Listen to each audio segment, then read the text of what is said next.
기도하시겠습니다. 사랑과 은혜가 풍성하신 아버지 하나님, 오늘 추석 연휴에 모여서 예배하게 하시니 참으로 감사드립니다.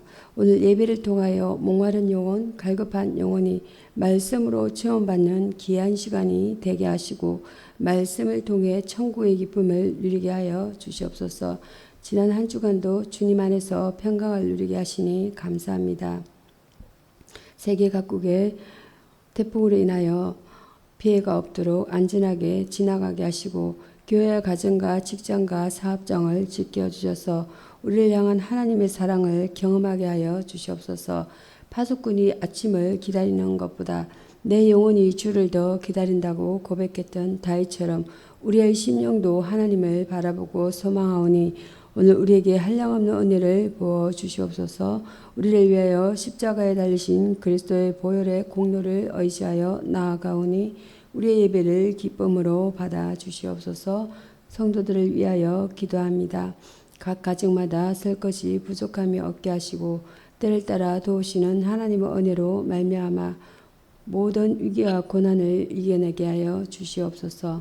맹인 바디메오가 다윗의 자손 예수여라고 부르짖을 때 주께서 그 음성을 들으시고 그를 육신의 질병에서 자유케 하셨던 것처럼 우리 성도들 또한 혹시 억눌린 가운데 있다면 예수 그리스도 예수 이름을 통하여 자유함을 얻게 하시고 사슴처럼 기뻐 뛰는 인생이 될 수 있도록 축복하여 주시옵소서. 예배를 섬기는 손길을 위해 기도합니다. 그들의 헌신을 기억하시고 눈물을 기억하시고 교회와 하나님을 향한 섬김과 사랑을 기억하여 주시옵소서. 그 손길을 통하여 교회가 더욱 든든하게 서게 하시고 하나님 나라 사역에 동참하는 그들의 인생이 주 안에서 복되게 하여 주시옵소서. 특별히 다음 세대를 섬기는 교회학교 교사들에게 힘과 능력을 더하사 지치지 않게 하시고 다음 세대의 신앙을 든든히 세워나가는 사역을 잘 감당케 하여 주시옵소서. 찬양하는 성가대의 아름다운 소리를 축복하시고 그 찬양을 통하여 온 성도가 한 마음으로 주님의 영광을 노래하게 하여 주시옵소서. 오늘 말씀을 전하시는 담임 목사님을 위해 기도합니다. 담임 목사님의 사역을 축복해 주시고 육신의 건강과 마음의 건강을 허락하여 주시옵소서. 목사님의 입술로부터 나오는 말씀을 통해 지친 영혼이 회복되게 하시고 응답을 구하던 성도들이 말씀을 통해 해답을 발견하게 하여 주시옵소서. 오늘도 우리의 예배를 기쁨으로 받아주실 줄로 믿사오며 우리를 구원하신 예수 그리스도의 이름으로 기도드립니다. 아멘. 성경 말씀은 시편 73편 20절에서 25절이 되겠습니다. 제가 먼저 한 절 읽고 교독하겠습니다. 73편 20절입니다. 주여 사람이 깬 후에는 꿈을 무시함 같이 주께서 깨신 후에는 그들의 형상을 멸시하시리이다. 내가 이같이 우매무지함으로 주 앞에 짐승이오나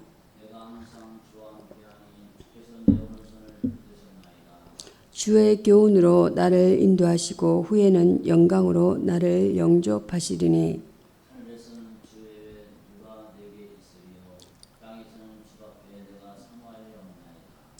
내 육체와 마음은 쇠약하나 하나님은 내 마음의 반석이시요 영원한 분깃이시라. 아멘. 26절까지만 보겠습니다. 28절까지 교독하셔도 무방하시겠습니다. 말씀 전하도록 하겠습니다. 진정한 행위라는 본문 내용으로 언어를 나누고자 합니다. 내가 이같이 우매무지하니 주의 앞에 짐승이오니 22절입니다. 성소에 들어갔어야 비로소 본 시편의 기자는 모든 것을 바로 깨닫게 되었습니다. 즉 공의를 행하시는 하나님에 대해서 그리고 불의를 행하는 자들의 죄에 대해서 바로 깨닫게 되었습니다. 그뿐만이 아닙니다.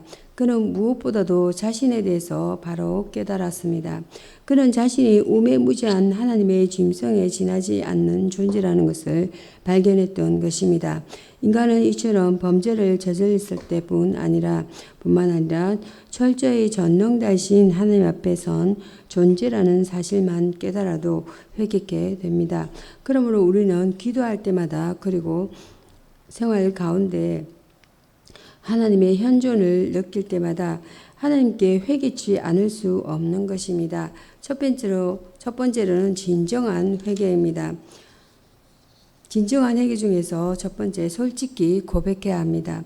본편의 기자는 절대적인 하나님의 주권을 바라보고 그로 인해 종결되어진 악인의 종말을 바라보았을 때 그는 이제까지 이 세상의 모든 삶에 대해 전체적인 국면을 바라보지 못하고 허상만을 바라봤다는 자신의 어리석은 모습을 보았습니다. 그래서 내가 이같이 우매무지하나 주의 앞에 짐승이라고 솔직히 자신의 어리석음을 고백하였습니다. 사람이 이처럼 솔직할 수 있다는 것은 결코 쉬운 일이 아닙니다. 솔직하려고 노력한다고 해서 솔직해지는 것은 아닙니다. 모든 일에 있어 정직히 행한다는 것은 참으로 어려운 일입니다. 그러나 우리가 진정으로 죄의 용서를 받기를 원한다면 하나님 앞에 솔직해야 합니다. 만일 우리가 솔직하지 못하고 계속해서 죄를 가리려 한다면 결국 우리는 하나님께서 우리의 죄를 가려주실 기회를 스스로 포기하는 결과를 낳고 말 것입니다. 창세기 3장 21절로 여호와 하나님이 아담과 그 아내를 위하여 가죽옷을 지어 입히시니라. 두 번째로는 파헤쳐야 합니다. 진정한 회개는 솔직히 고백해야 함과 분석하고 파헤쳐야 합니다. 두 번째입니다. 우리가 진정으로 회개하기를 원한다면 죄의 고백 속에 구체적인 죄의 가정을 시인하며 자신의 무력함을 낱낱이 고해야 합니다. 무조건 나는 죄인입니다 라고 고백하는 것은 쉽습니다. 그러나 나는 이렇게 했어야 옳았습니다. 그러나 이렇게 하지 못하고 이러이러하게 행하였기 때문에 나는 죄인입니다 라고 고백하는 것은 그리 쉽지는 않습니다. 그러나 우리는 그렇게 해야 합니다.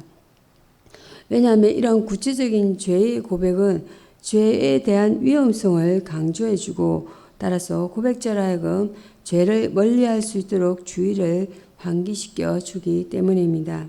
세 번째로는 자신의 눈에 분노해야 함입니다.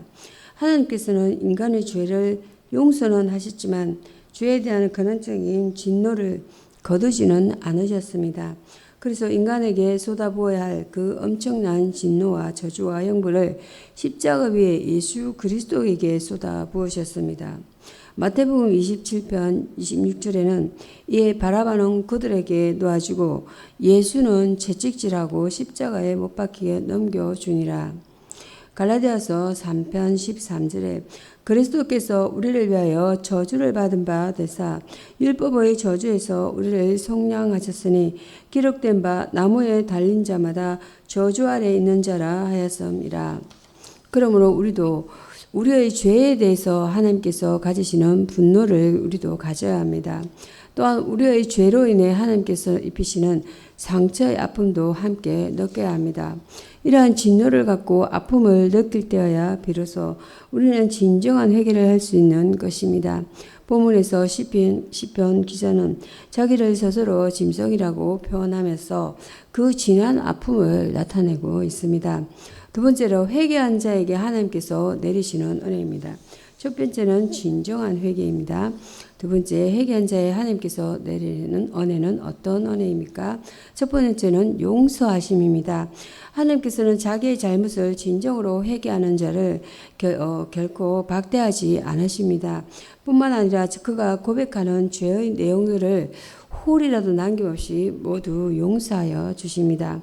하나님의 용서는 그의 본성에 기인합니다. 하나님의 본성은 사랑으로서 그의 사랑은 세상 모든 인간들의 죄를 사해 주시기에 넉넉한 풍성한 사랑입니다. 그런데 이러한 하나님의 사랑은 철저하게도 고통이 내포된 사랑입니다. 그것은 독생자 예수 그리스도를 십자가에 못 박아 죽이시고 그들을 살리신 사랑입니다. 하나님의 용서는 이처럼 진하고 아름다운 용서입니다. 그 앞에 나아가 용서를 구하는 자들은 모두 죄사함의 축복을 받게 됩니다. 두 번째로 붙들어 주심입니다. 내가 항상 주와 함께하니 주께서 내 오른손을 붙드셨나이다. 23절입니다. 첫 번째는 용서하심, 두 번째는 붙들어 주심. 이는 참으로 놀라운 말씀입니다. 우리는 비록 진정으로 죄를 회개하고 눈물로 새로운 삶을 결단할지라도 우리 앞날에 대해서 장담할 수 없습니다. 우리는 언제 어느 순간에 죄를 지을지 알 수가 없습니다. 그러나 그것으로 인해 우리는 걱정할 필요 또한 없는 것입니다. 왜냐하면 그러한 문제까지도 하나님께서는 책임져 주시기 때문입니다.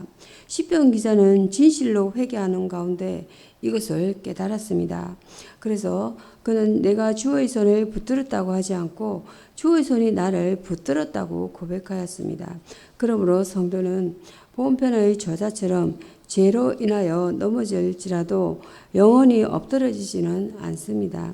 시편 37편 24절로 그는 넘어지나 아주 엎드러지지 아니하면 여호와께서 그의 손으로 붙드심이로다.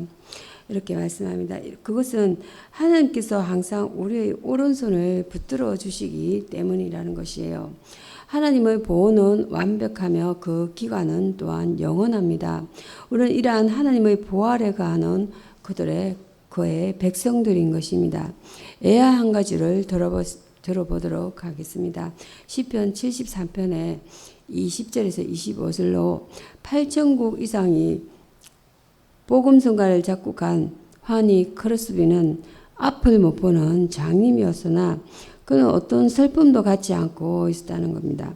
한 번은 한 목사가 목사님이 왜 하나님께서는 당신에게 그렇게 훌륭한 재능을 주셨으면서도 앞을 못 보도록 하셨는지 매우 안타깝군요 라고 말하자 그는 오히려 만약 제가 다시 태어난다 할지라도 저는 장님이 되기를 간구했을 거예요 라고 대답했다는 것입니다. 깜짝 놀라 그 이유를 묻자 그녀는 천국에 가면 제가 처음으로 보게 되는 분이 바로 예수님일 테니까요 라고 대답했다고 합니다. 그렇습니다. 본문의 21절에서 23절 내 마음이 산란하며 쓰라리며 괴로우며 익함내추입니다.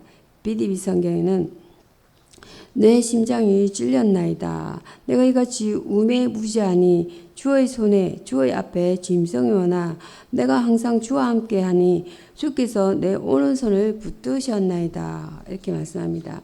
시편 기자가 자신의 잠깐의 잘못된 생각으로 인해 마음이 쓰라리고 괴로웠습니다.